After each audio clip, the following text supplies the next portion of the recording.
Kumusta po kayo mga minamahal naming tagapakinig at maligayang pagbabalik sa ating channel. Ako po ang inyong lingkod, ang inyong kasama sa bawat hibla ng kwento. Sabi nila, ang katahimikan daw ay ginto. Pero paano kung ang pananahimik mo ang magiging dahilan ng pagyurak sa iyong pagkatao? Hanggang saan ang kayang isakripisyo ng isang tao para sa kapayapaan? At hanggang kailan mananahimik ang isang pusong nasugatan para sa pag-ibig? Ang lamig, iyon ang unang naramdaman ni Ginhawa. Isang nakakagulat na lamig na sinundan ng malagkit na likidong dumaloy mula sa kanyang ulo, bumagsak sa kanyang mukha, pumatak sa kanyang mga pilik mata, at gumuhit ng linya sa kanyang pisngi. Kasabay ng lamig ay ang matamis at pamilyar na amoy ng Coca-Cola. Nanigas siya sa kanyang kinatatayuan. Ang baso, na ngayon ay wala ng laman, ay marahas na ibinagsak sa mesa ng lalaking nasa harap niya, si Alab Montalban. Ang kanyang buhok ay perpektong nakaayos. Ang kanyang damit ay mas mahal pa siguro sa isang buwang sahod ni Ginhawa, at ang kanyang mga mata ay nag-aalab sa galit at paghamak. Yan ang bagay sa mga tatanga-tanga, dinig niyang sabi ni Alab. Sapat na ang lakas para marinig ng mga katabing mesa sa loob ng tahanan eatery. Ang mumunting bulungan sa paligid ay tila naging isang malakas na dagundong sa pandinig ni Ginhawa. Naramdaman niya ang bawat pares ng matang nakatitig sa kanya. Mga matang may halong awa, pagtataka, at ang iba, panunokso. Gusto niyang maglaho. Gusto niyang lamunin siya ng lupa. Napayuko siya. Hinayaang takpan ng kanyang basang buhok ang kanyang mukha. Nanginginig ang kanyang mga kamay habang pinipilit na huwag bumagsak ang mga luhang nagbabadyang tumulo mula sa kanyang mga mata. Hindi ito dahil sa soda. "Papasensya na po, sir." Halos pabulong niyang sabi, kahit alam niyang wala siyang kasalanan. "Pasensya?" Tumawa si Alab. Isang tawang walang kagalakan. "Yang pagiging lampa mo ang sisira sa pangalan ng restaurant na to. Pulutin mo yung yelo." Nakaturo ang daliri nito sa ilang piraso ng yelo na tumalsik sa sahig. Para siyang asong inuutusan. Walang imik, kumuha si Ginhawa ng basahan at dahan-dahang lumuhod para pulutin ang mga natirang yelo sa sahig na semento. Bawat segundo ay parang isang walang hanggang parusa. Ang pagkapahiya ay isang kumunoy na humihila sa kanya pababa. Ang tanging nasa isip niya ay matapos na sana ang lahat ng ito. Nang makatayo siya, wala na si Alab. Naglakad na ito palabas ng eatery na parang isang hari.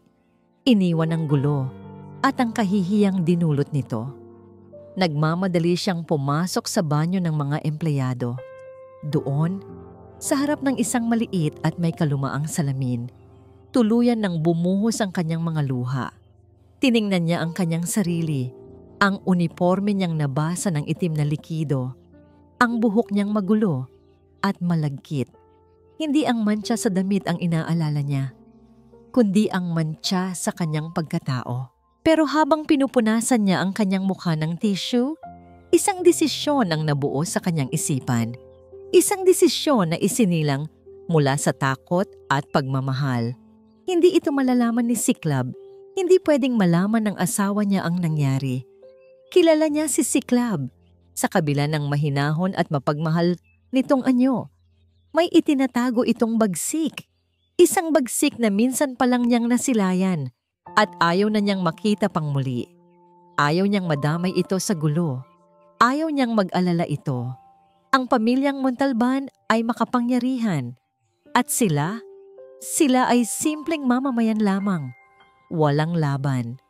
Ang katahimikan ang pinakamahusay na sandata niya para protektahan ang kanilang payapang buhay, kaya't pag-uwi niya ng bahay ng gabing iyon, dala ang pagod at bigat sa dibdib, ngumiti siya nang salubungin siya ni Siklab sa pinto. "Kamusta ang araw mo, mahal?" tanong nito, at hinalikan siya sa noo. May pag-aalala sa mga mata nito habang tinitingnan siya. "Okay lang, medyo napagod lang sa dami ng customer. Pagsisinungaling niya, umiiwas ng tingin. Nauna na akong mag-shower sa trabaho. Inaantok na kasi ako. Niyakap siya ni Siklab. Sa mga bisig nito, naramdaman niya ang kaligtasan. Ito ang mundo niya. Ito ang tahanan niya. At gagawin niya ang lahat para mapanatili itong payapa kahit pa ang kapalit ay ang sarili niyang dignidad. Ilang oras ang lumipas. Mahimbing na ang tulog ni Ginhawa, ngunit si Siklab ay gising pa. Nakatitig siya sa payapang mukha ng kanyang asawa. Nararamdaman na may mali. Hindi niya alam kung ano, pero may kakaiba sa mga mata nito kanina. Bahagyang umuga ang bedside table nang mag-vibrate ang kanyang telepono. Kinuha niya ito, iniisip na baka trabaho lang. Ngunit isang mensahe iyon mula sa isang numerong hindi nakarehistro. Binuksan niya ito, isang litrato. Medyo malabo, kuha mula sa malayo. Pero malinaw na malinaw kung sino ang nasa larawan. Si Ginhawa, nakayuko. Basang-basa ang buhok at uniforme sa isang itim na likido. Sa likod niya, isang lalaking mayabang na nakatayo. Sa ilalim ng litrato, may isang maikling mensahe. Isang tanong na parang apoy na sumilab sa kanyang kaluluwa. Hindi mo ba ipagtatanggol ang asawa mo? Nawala ang pag-aalala sa mga mata ni Siklab. Ang pumalit ay isang malamig at mapanganib na bagyo. Maingat siyang bumangon mula sa kama. Bawat galaw ay kinakalkula upang hindi makalikha ng kahit katiting na ingay. Ayaw niyang magising si Ginhawa. Ayaw niyang makita nito ang nag-aalab na apoy sa kanyang mga mata. Nang makalabas siya ng silid-tulugan, dahan-dahan niyang isinara ang pinto. Ang apartment nila ay simple at maliit. Isang kanlungan ng kapayapaan, ngunit sa kabilang dulo ng pasilyo, may isa pang pinto. Isang pinto na bihirang buksan ni Siklab kapag naroon si Ginhawa. Pagpasok niya, ang katahimikan ay naging mas mabigat. Ito ang kanyang home office. Walang palamuti, maliban sa isang malaking mesa na gawa sa dark wood at isang bintanang salamin na sumasakop sa buong pader, nagpapakita ng tanawin ng natutulog na syudad ng Agila. Ang lungsod na walang kamalay-malay sa bagyong malapit nang dumating. Umupo siya sa kanyang silyang leather at binuksan ang isang laptop na walang anumang personal na file. Isang logo ang lumitaw sa screen, isang simpleng anino ng isang agila. Sa ilalim nito, ang mga salitang Anino Solutions. Ito ang tunay niyang mundo. Ang mundo kung saan ang pangalang Siklab Hanan ay hindi kilala, ngunit ang kapangyarihan ng anino ay kinatatakutan. Kinuha niya ang isang burner phone at pinindot ang numero 1 sa speed dial. Isang beses lang itong nagring. "Boss!" sabi ng boses sa kabilang linya. Walang pag-aalinlangan. "Rico." Mahinahon, ngunit may bigat ang bawat salita ni Siklab. "I-pull out mo lahat ng truck natin sa port area.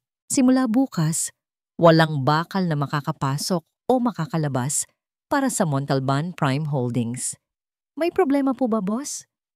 "Sabihin mo, bigla ang inspection mula sa itaas. Gawan mo ng dahilan. Ang mahalaga, walang gagalaw na materyales para sa kanila." "Masusunod, boss." Ibaba. Pangalawang tawag. "Angela." "Sir," sagot ng isang matalas na boses ng babae. "Lahat ng pautang na hawak natin para sa mga kontraktor ng Montalban, i-freeze mo. I need a full review of their assets. Hanapan mo ako ng butas, kahit gaano kaliit." "Understood, sir. I'll have the report by morning." Ibaba. Hindi pa siya tapos. May isa pa siyang tinawagan. Ang numerong nagpadala sa kanya ng mensahe. "Kyle," sabi ni Siklab. "Alam kong tatawag ka," sagot ng lalaki. May bahid ng galit din sa boses nito. "Salamat sa impormasyon," sabi ni Siklab. Ang kanyang mga mata ay nakatitig sa skyline ng syudad. "Ngayon, gusto kong ibigay mo sa akin ang lahat. Lahat ng baho, lahat ng sikreto ng mga Montalban. Gusto kong malaman kung saan sila pinakamahina. Sa isang kondisyon, sabi ni Kael, ako ang unang makakaalam kapag babagsak na sila. Abangan mo na lang sa balita. Malamig na tugon ni Siklab bago ibaba ang tawag. Muli niyang binuksan ang litrato ni Ginhawa sa kanyang telepono. Ang imahe ng kanyang asawa na yuko ang ulo sa kahihiyan ay parang punyal na sumasaksak sa kanyang puso. Ang bawat patak ng Coca-Cola na dumaloy sa mukha nito ay isang patak ng gasolinang bumuhos sa apoy ng kanyang galit. Hindi ito negosyo, ito ay personal. Kinabukasan, ang Siklab na naghahanda ng kape sa kusina ay hindi ang Siklab na nagpatigil sa takbo ng komersyo kagabi. Ngiti ang sumalubong niya kay Ginhawa. Ang mga mata niya ay puno pa rin ng pagmamahal, ngunit sa ilalim nito, mayroon ng isang malamig na determinasyon. May problema ba, mahal? Tanong ni Ginhawa, na tila napansin ang kakaibang bigat sa hangin. Wala, sagot ni Siklab, at hinalikan ito sa pisngi.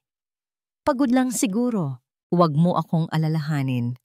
Ngunit sa kabilang panig ng syudad, sa port area, isang construction foreman ang galit na kausap ang kanyang superior sa telepono. Anong ibig mong sabihin na may biglaang inspeksyon? Paano ang mga bakal para sa Montalban Sky Tower? Delayed na tayo sa schedule. Ang sagot sa kabilang linya ay puno ng pagkabahala. Hindi ko alam, pero apektado lahat ng supplier natin. Sir, lahat ng deliveries, naka-hold. Sa ika-40 palapag ng Montalban Tower, ang opisina ni Alab Montalban ay isang testamento sa kapangyarihan. Ang sahig ay gawa sa Italian marble, ang mesa niya ay mula sa isang solong piraso ng nara, at ang tanawin mula sa kanyang bintana ay ang buong syudad ng Agila na tila nakaluhod sa kanyang paanan.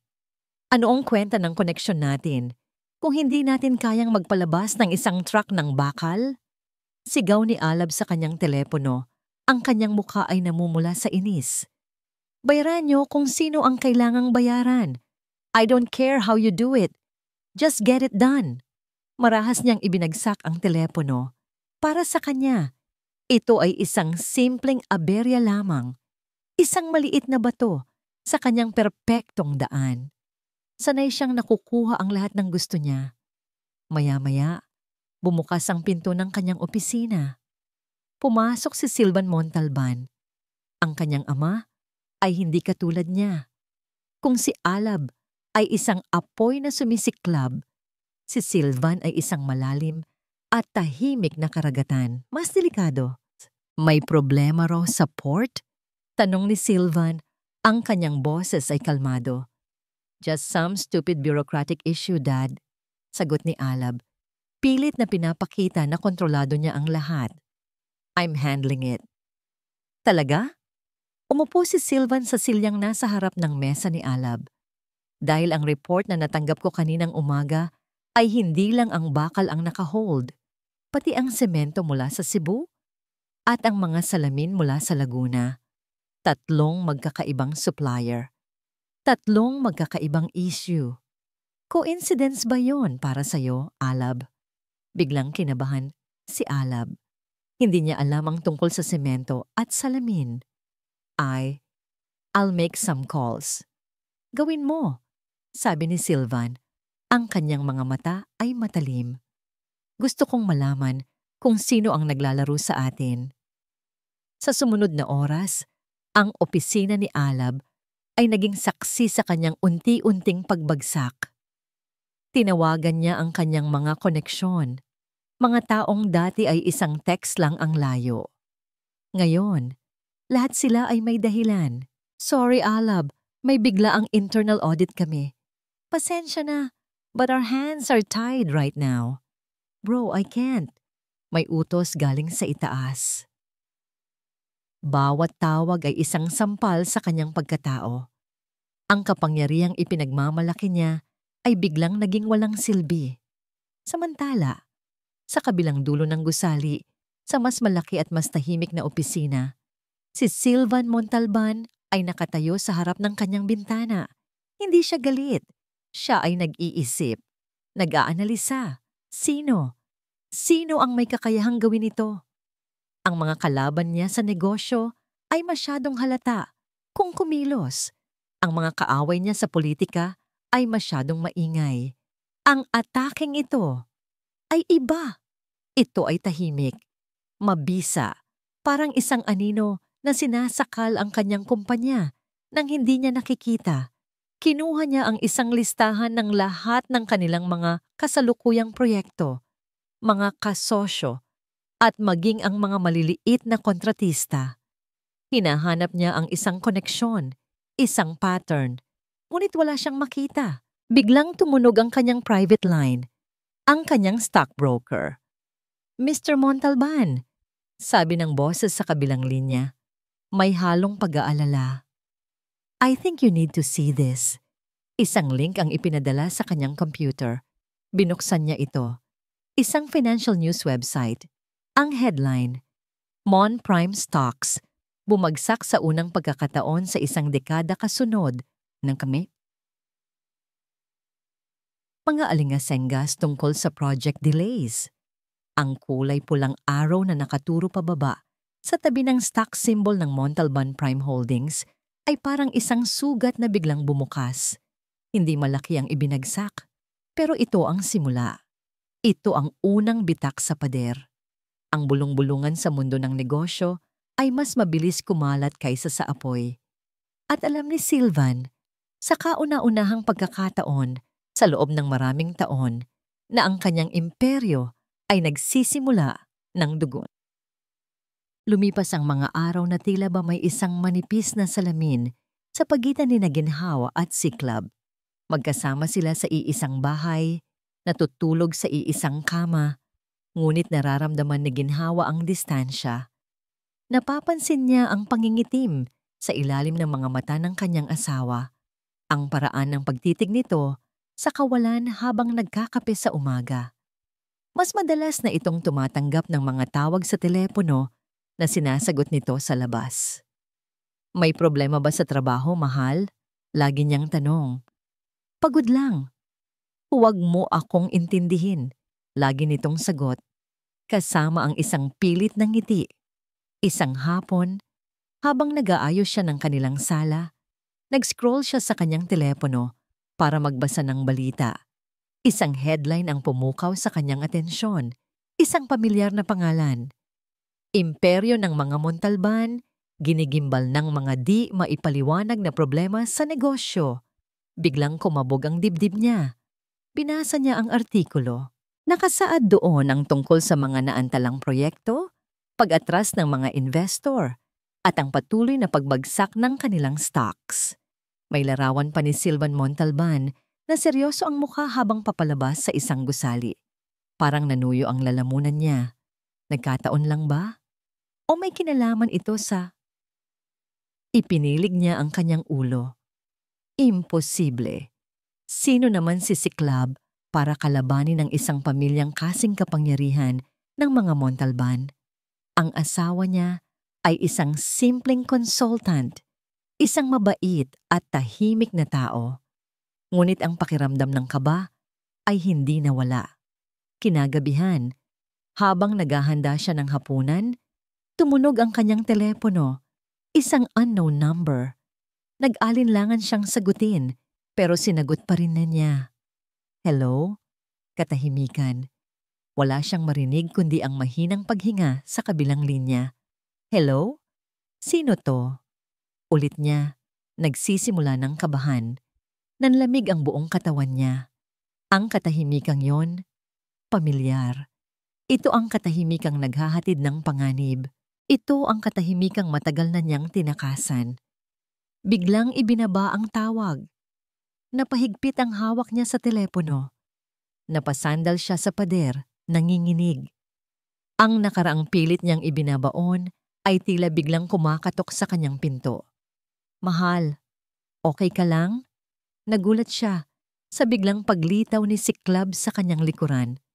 Agad niyang itinago ang takot sa kanyang mukha at pilit na ngumiti. Oo naman, May tumawag lang na wrong number.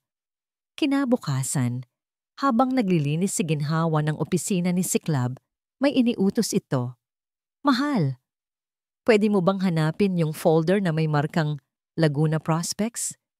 Kailangan ko lang para sa isang report. Binuksan ni ginhawa ang filing cabinet.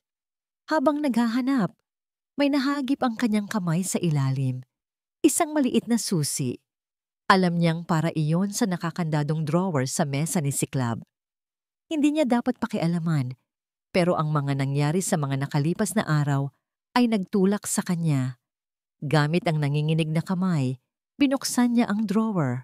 Hindi ito naglalaman ng mga dokumento ng kliyente. Sa halip, dalawang bagay ang naroon, magkatabi. Ang isa ay ang luma niyang biodata, ang ginamit niya noong nag-apply sa tahanan eatery. Ang litrato niya doon ay mas bata, may bakas pa ng takot sa kanyang mga mata. Ang isa naman ay isang detalyadong diagram, isang family tree.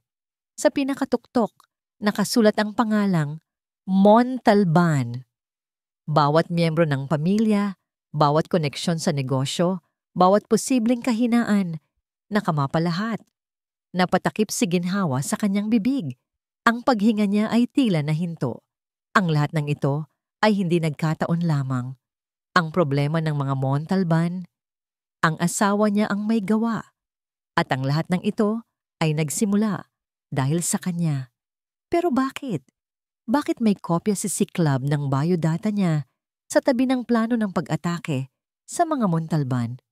Anong ugnayan ng nakaraan ko sa kasalukuyang laban ng asawa ko? Nakatayo si Siklab sa harap ng salaming bintana ng kanyang opisina. Sa ibaba, ang syudad ng Agila ay isang dagat ng mga komikinang na ilaw. Bawat ilaw, isang kwento. Bawat gusali, isang pangarap. Ngunit ang pinakamataas, ang pinakakilalang gusali sa lahat, ang Montalban Sky Tower na hindi pa natatapos, ay nababalot sa dilim. Isang monumento ng pagkabigo. Ang kanyang burner phone ay sunod-sunod na tumunog. Bawat tawag ay isang nota sa kanyang symphony ng pagkawasak. Boss, sabi ni Rico mula sa kabilang linya, paralisado pa rin ang port. May mga nagtatangka ng mag-pull out ng investment sa proyekto. Sinasabi nilang wala nang pag-asang matuloy. Good. Simpleng sagot ni Siklab. Sumunod na tawag. Si Angela. Sir, the panic selling is worse than we expected. Credit lines are frozen. The banks are calling for an emergency meeting with Sylvan. They're losing trust. Let them. Sabi ni Siklab. Ang kanyang boses ay walang emosyon. Isa pang tawag. Isang source mula sa media.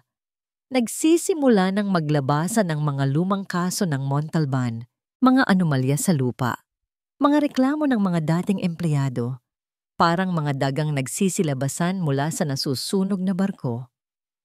Ipagpatuloy mo, utos ni Siklab bago ibaba ang tawag. Lumapit siya sa isang pader sa kanyang opisina. Dati, blanko ito. Ngayon, puno ito ng mga litrato, mga diagram, at mga linyang nagdudugtong sa bawat kahinaan ng Montalban Prime Holdings. At sa pinakagitna ng lahat ng ito, isang litrato, isang candid shot ni ginhawa, nakangiti habang nagdidilig ng halaman sa kanilang maliit na balkonahe. Hindi ito paghihiganti. Ito ay pagtatama ng mali. Hindi niya naisip na aabot sa ganito. Noong una, ang gusto lang niya ay turuan ng leksyon si Alab Montalban. Ngunit habang mas malalim ang kanyang paghuhukay, mas maraming kabulukan ang kanyang natuklasan. Isang imperyong itinayo sa panlalamang at pag-abuso. At sa bawat bagong tuklas, mas tumitindi ang kanyang determinasyon. Ang kapangyarihan ng Anino Solutions ay hindi nakasalalay sa yaman o armas. Nakasalalay ito sa impormasyon. At sa loob ng isang linggo, ginamit ni Siklab ang impormasyon para unti-unting gupitin ang bawat litid na nagpapanatiling nakatayo sa imperyo ng mga Montalban. Biglang tumunog ang kanyang telepono, hindi ang burner phone, ang personal niyang linya. isang pinagkakatiwalaan niyang assistant. "Sir," sabi nito, "tumawag ang opisina ni Silvan Montalban. He's desperately requesting a meeting with you, personal." Dumating na ang sandali. Ang hari ng syudad, ang taong hindi kayang abutin ng ordinaryong tao, ay lumuluhod na, ngunit hindi pa tapos si Siklab. "Sabihin mo, pag-iisipan ko." Malamig niyang sagot at ibinaba ang tawag. Huminga siya ng malalim. Tapos na ang trabaho para sa gabing ito. Oras na para bumalik sa kanyang tunay na mundo. Oras na para maging si Siklab na asawa ni Ginhawa. Isinara niya ang pinto ng opisina at naglakad papunta sa sala. Ngunit wala si Ginhawa roon. Wala rin ito sa kusina. Isang malamig na kaba ang gumapang sa kanyang dibdib. Dahan-dahan siyang lumingon pabalik sa kanyang opisina. Bukas ang pinto. At sa loob, nakatayo si Ginhawa. Hindi sa harap ng bintana, kundi sa harap ng pader na puno ng kanyang mga plano. Ang kanyang mga mata ay nakatitig sa diagram ng pamilya Montalban. Sa nanginginig niyang kamay, hawak niya ito. Dahan-dahan itong lumingon sa kanya. Ang mga mata nito ay puno ng halo-halong takot, kalituhan, at sakit. "Siklab," sabi nito sa basag na boses. "Ano ang lahat ng ito?" Ang katahimikan sa loob ng opisina ay mas mabigat pa sa bigat ng buong syudad ng Agila. Ang tanong ni Ginhawa ay nanatiling nakabitin sa hangin. Isang matalim na salamin na sumasalamin sa dalawang mundong pinilit pag-isahin ni Siklab. "Mahal," simula ni Siklab, dahan-dahang humakbang palapit sa kanya. "Huwag," pigil ni Ginhawa, itinaas ang isang kamay. Ang kanyang mga mata ay lumipat mula sa pader ng mga plano papunta sa mukha ng kanyang asawa. "Gusto kong malaman ang totoo. Ikaw ba ang may gawa ng lahat ng nangyayari sa mga Montalban?" Wala nang dahilan para magsinungaling. Tumango si Siklab, ang kanyang mga panga ay nagtiim. "Oo." Isang hikbi ang kumawala sa mga labi ni Ginhawa. "Bakit? Dahil ba? Dahil ba sa nangyari sa akin? Nakita ko ang litrato." "Ginhawa," sabi ni Siklab. Ang boses niya ay naglalaman ng sakit na pilit niyang itinago sa loob ng maraming araw. "Nalaman ko ang ginawa nilang pagpapahiya sa'yo. Hindi ko pwedeng palampasin yun. Hindi ko pwedeng hayaang may yumurak sa asawa ko. Kaya sinira mo sila?" Halos pabulong na tanong ni Ginhawa, hindi makapaniwala. "Siklab, hindi mo ba naiisip na baka mapahamak ka? Sila ang mga Montalban. At bakit hindi mo sinabi sa akin? Bakit kailangan kong malaman sa ganitong paraan?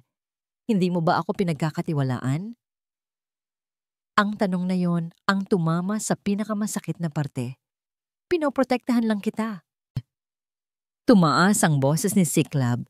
Ang kalmadong maskara ay unti-unting nababasag. "At ikaw, Ginhawa? Pinagkakatiwalaan mo ba ako? Bakit hindi mo sinabi sa akin ang totoo? Bakit mas pinili mong manahimik at sarilinin ang sakit habang ako, walang kaalam-alam, na nasasaktan na pala ang asawa ko?" Ang kanilang mga salita ay naging mga sandatang sumusugat sa isa't isa. Ang sakit, ang galit, ang pag-aalala, lahat ay naghalo-halo sa maliit na espasyong yon. "Dahil natatakot ako," sigaw ni Ginhawa, ang mga luha ay tuluyan ng bumuhos. "Natatakot ako na gagawa ka ng isang bagay na katulad nito. Natatakot akong baka ikaw ang balikan nila. Mas gugustuhin ko nang ako ang mapahiya kaysa ikaw ang mapahamak." Ding-dong! Ang tunog ng doorbell ay biglang pumutol sa kanilang pagtatalo. Nagkatinginan sila, parehong nagulat. Sino ang pupunta sa kanila sa ganoong oras ng gabi?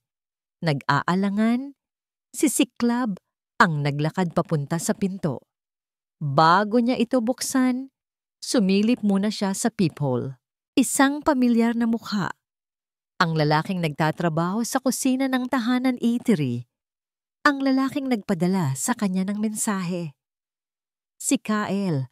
Binuksan ni si Club ang pinto. Anong ginagawa mo rito? Hindi sumagot si Kyle. Ang mga mata niya ay nakatuon sa likuran ni si Club. Kay ginhawa na ngayon ay nakatayo sa may pasilyo. Oras na para mag-usap tayo ng ginhawa, sabi ni Kyle. Ang kanyang boses ay seryoso at may halong lungkot. Nakita ni ginhawa ang isang bagay sa mga mata nito na hindi niya nakita noon, isang pamilyar na kislap. Sino ka ba talaga? Tanong ni ginhawa nanginginig. Huminga ng malalim si Kyle. Matagal na tayong hindi nagkita, bunso. Nanlaki ang mga mata ni ginhawa. Ang salitang yon, ang boses na yon, ang mga matang yon. Kuya? Kapatid mo ako. Pag-amin ni Kyle, kasabay ng pagtulo ng isang butil ng luha mula sa kanyang mga mata. Kyle Alpaz. Hindi pa man nakakabawi sa pagkagulat si ginhawa at si Club, isang marangyang itim na kotse ang huminto sa tapat ng kanilang apartment building. Mabilis na bumaba mula rito ang isang lalaking may edad na. Ang mukha ay puno ng galit at desperasyon. Hindi na niya hinintay ang kanyang mga bodyguard. Naglakad siya ng mabilis papasok ng gusali. Si Sylvan Montalban. Nawalan na siya ng pasensya. Siya na mismo ang pupunta sa lungga ng aninong sumisira sa kanya. Pagdating niya sa tapat ng apartment unit, naroon ang 3 taong tila natigilan sa oras. Ang lalaking kilala niya bilang si Kyle, ang misteryosong may-ari ng Anino Solutions, at ang babae. Natigilan si Sylvan. Tinitigan niya si ginhawa. Mayroong pamilyar sa mukha ng babaeng yon. Isang mukhang matagal na niyang hindi nakikita. Isang mukha mula sa isang pamilyang kaaway na akala niya ay matagal nang nawala sa landas niya. Ang anak ni Lorenzo Alpaz. Ang maliit na sala ni na si Club at ginhawa ay biglang naging napakasikip. Ang hangin ay mabigat sa tensyon. Siksik sa mga hindi sinasabing salita at mga lumang alitan. 4 na tao, 4 na magkakaibang mundo na pinagtagpo ng isang baso ng Coca-Cola. Si Sylvan Montalban ang unang bumasag sa katahimikan. Ang kanyang mga mata ay hindi nakatingin kay si Club, ang utak sa likod ng kanyang pagbagsak, kundi kay ginhawa. Ikaw, sabi niya, may halong pagkamuhi at pagkagulat. Kaya pala, isa kang Alpaz. Naramdaman ni ginhawa ang paghigpit ng hawak ni si Club sa kanyang braso. Isang kilos na nagsasabing, nandito ako. Ngunit sa pagkakataong ito, hindi siya nagtago sa likod nito. Tumayo siya ng tuwid. Ginhawa Alpaz ang pangalan ko, mariin niyang sabi. Isang Alpaz na nagtatrabaho bilang serbidora. Mapanghamak na sabi ni Sylvan bago ibaling ang tingin kay si Club. At ikaw, ginamit mo ang babaeng ito para sirain ako? Isang away pamilya na ginawa mong corporate warfare? Napakababa. Hindi ito tungkol sa pagiging isang Alpaz. Malamig na sagot ni si Club. Humakbang siya ng bahagya paharap, tila isang kalasag para kay ginhawa. Ito ay tungkol sa ginawa ng anak mo, ang ginawa mong pagpapalaki sa isang aroganteng bastardo na walang respeto sa kapwa. Tumawa si Sylvan, isang tawang walang kagalakan. Respeto? Huwag mo akong kausapin tungkol sa respeto. Alam mo ba kung magkano ang nawawala sa kumpanya ko bawat oras dahil sa ginagawa mo? Bilyon-bilyon para lang sa isang serbidora. Ang serbidorang yan, giit ni si Club, ang kanyang boses ay bumaba sa isang mapanganib na tono, ay asawa ko at ang dignidad niya ay mas mahalaga kaysa sa lahat ng pera mo. Dignidad? Muling tumawa si Sylvan. Lahat ng bagay ay may presyo. Dumukot siya sa kanyang coat at inilabas ang isang checkbook at isang mamahaling pluma. Mabilis siyang nagsulat dito, pinunit ang tseke at inihagis ito sa center table na nasa kanilang pagitan. 100 milyon, sabi ni Sylvan. Tila isang hari na nagbibigay ng limos. Yan ang presyo ng dignidad ng asawa mo. Tanggapin mo iyan at sabihin mo sa mga aso mo na tigilan na ang pag-atake sa kumpanya ko. Ang eksena ay tila nag-slow motion. Ang pagbagsak ng kapirasong papel sa mesa. Ang nakakainsultong halaga na nakasulat dito. Nakita ni Ginhawa ang pagbabago sa mga mata ni Siklab. Ang lamig ay nawala. Napalitan ng purong galit. Isang galit na kayang pumatay. Naramdaman niya ang pag-igting ng mga kalamnan nito. Alam niyang isang salita pa mula kay Sylvan at gagawa si Siklab ng isang bagay na pagsisisihan nilang lahat. Kaya bago pa man makakilos ang kanyang asawa, ginawa ni Ginhawa ang hindi inaasahan. Siya ang humakbang paharap. Inilagay niya ang kanyang kamay sa dibdib ni Siklab, isang marahan ngunit matatag na pagpigil.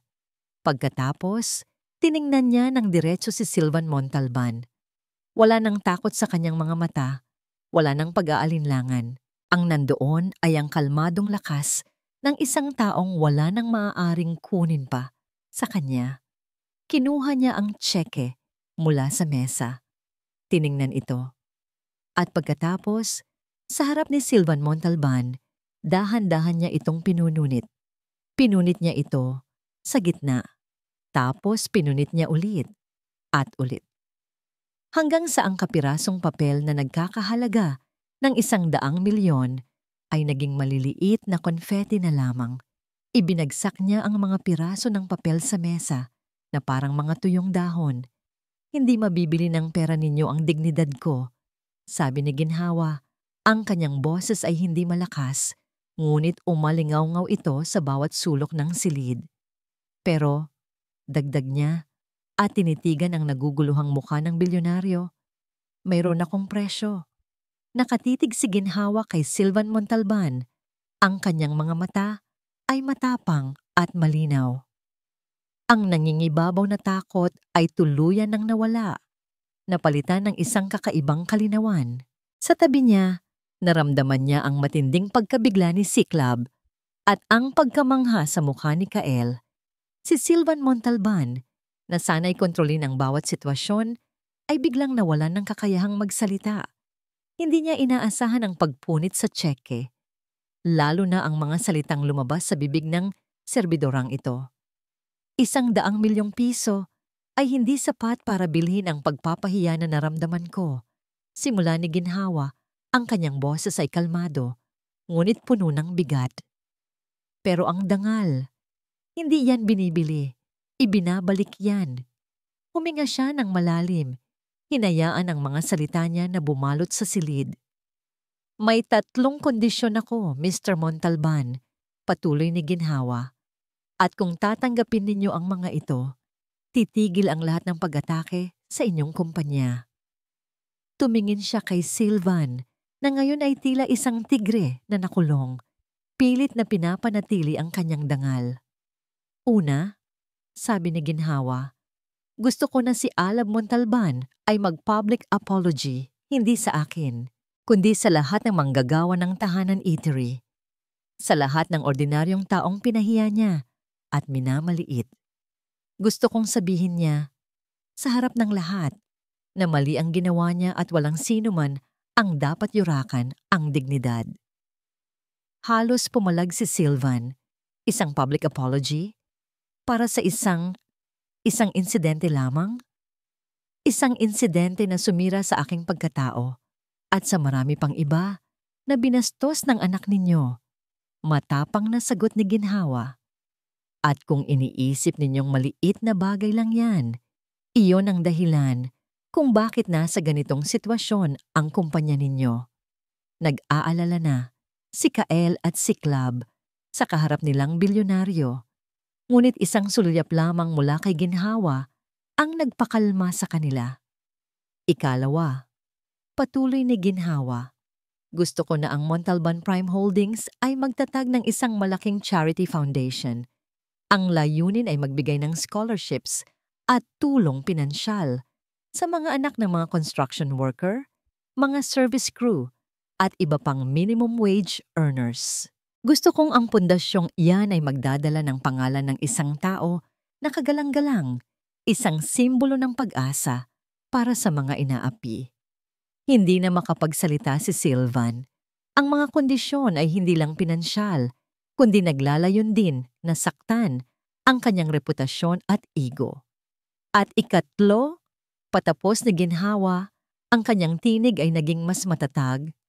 Gusto ko na si Alab Montalban ay ganap na tanggalin sa lahat ng posisyon sa Montalban Prime Holdings at siya ay aalis ng siyudad ng Aguila sa loob ng 1 taon, hindi para magtago, kundi para matuto, para maranasan kung paano mabuhay nang walang pangalan ninyo, nang walang pera ninyo, kung paano maging isang ordinaryong tao at matutong rumespeto.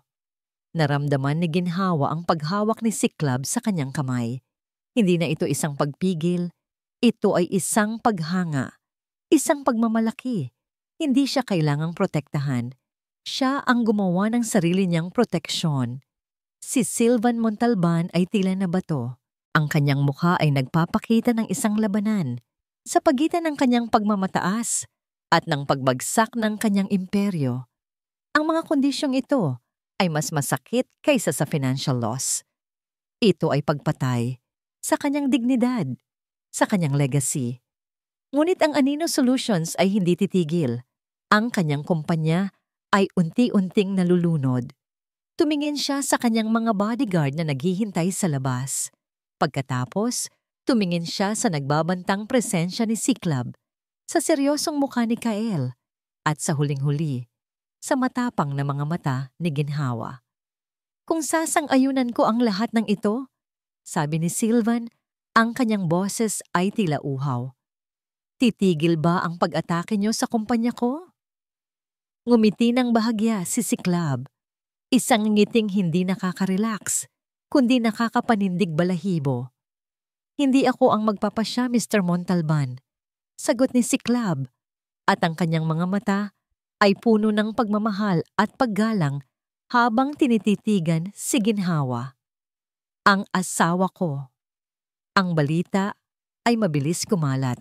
Ang Montalban Prime Holdings ay opisyal na pumayag sa mga kondisyon ng hindi kilalang individual na nasa likod ng pagbagsak ng kanilang stocks. Hindi nagtagal. Lumabas si Alab Montalban sa isang televised press conference. Ang kanyang mukha ay maputla. Ang mga mata ay walang kislap. Sa harap ng milyon-milyong Pilipino, binasa niya ang isang nakasulat na pahayag. Nais ko pong humingi ng paumanhin sa lahat ng manggagawa ng tahanan eatery, lalo na sa isang empleyado na aking pinahiya. Simula ni Alab, ang kanyang boses ay tila isang robot. Ang aking mga ginawa ay hindi katanggap-tanggap at sumasalamin sa aking kakulangan sa paggalang sa kapwa.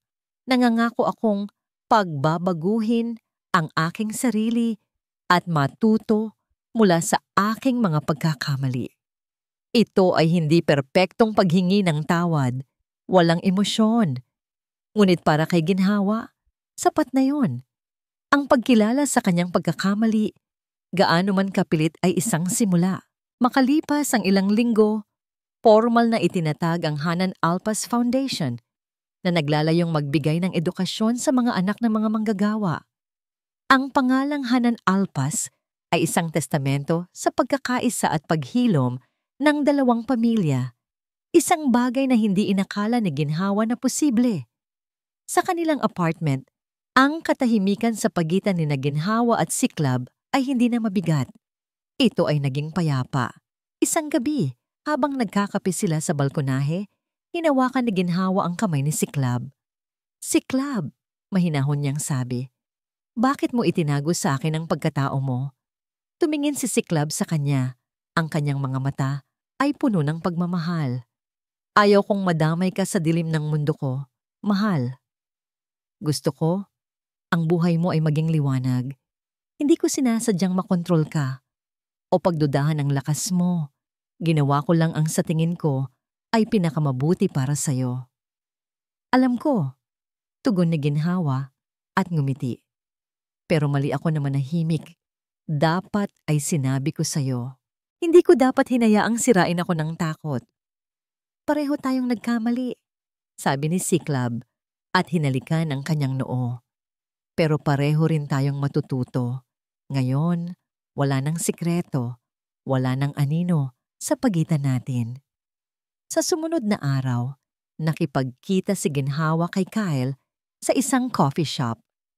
Matagal silang hindi nagkita. Matagal na panahon na puno ng pagtatago at pagtatakip. Kuya, tawag ni ginhawa. Ang kanyang tinig ay nanginginig. Bunso, sagot ni Kyle at ngumiti. Ang nangiting iyon ay puno ng pagsisisi at pagmamahal. Patawarin mo ako kung paano mo nalaman ang lahat. Gusto ko lang na matuto ang mga Montalban. Gusto ko lang na maibalik ang dangal mo. Bakit mo kami iniwan? Tanong ni ginhawa, ang matagal nang tanong sa kanyang puso. Ipinaliwanag ni Kyle ang kanyang kwento, kung paano niya tinakasan ang kanilang sariling makapangyarihang pamilya na nais siyang gawing sunod-sunuran sa kanilang mga plano, kung paano niya sinundan si ginhawa mula sa malayo para tiyaking ligtas ito, at kung paano niya sinamantala ang pagkakataon na gamitin si Siklab para durugin ang mga Montalban na naging dahilan din ng pagkasira ng kanilang pamilya noon. Hindi ko naman inaasahan na si Siklab pala ang magiging dahilan para mahanap mo ang lakas mo, sabi ni Kyle. At hindi ko inaasahan na ikaw pala ang magtatapos ng lahat sa ganyang paraan. Niyakap ni ginhawa ang kanyang kuya. Sa wakas, ang isang bahagi ng kanyang nakaraan na matagal ng sugat ay nagsisimula ng gumaling. Lumipas ang mga buwan. Ang siyudad ng Agila ay nagpatuloy sa pag-ikot. Ang Montalban Prime Holdings ay nakabangon, ngunit sa mas malinis na paraan. Si Alab ay umalis ng bansa at ang Hanan Alpas Foundation ay naging simbolo ng pag-asa.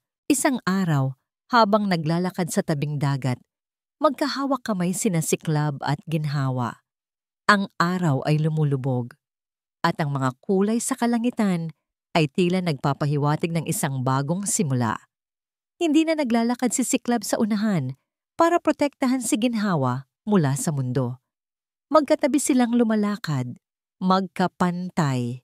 Ang kanilang pag-ibig ay hindi na isang sikreto, kundi isang lakas na ibinabahagi.